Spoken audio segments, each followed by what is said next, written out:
How to use Facebook dating feature step by step. To use the Facebook's dating feature, you must activate the feature within the application. So go ahead and launch the Facebook application first of all, and also make sure that you are at least 18 years old. And your Facebook account also must be in good standing and also at least 30 days old. Now you simply have to go ahead and tap on the menu button or the three lines on the top left corner from your home screen.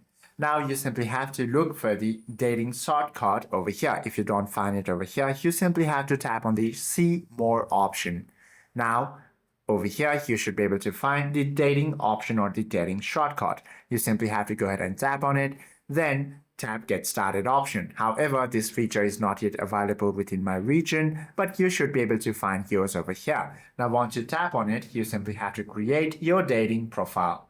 Confirm basic details, specify preferences, turn on location services, and fill out biometrics. Once you do this, you simply have to select your photos, adjust match filters by tapping the setting gear icon, then go to the dating preferences. From there, you can use the sliders for age range, geographic distance limitations, background beliefs, and height. Hope this video helps you out a lot. If you have any questions or queries, do comment down below.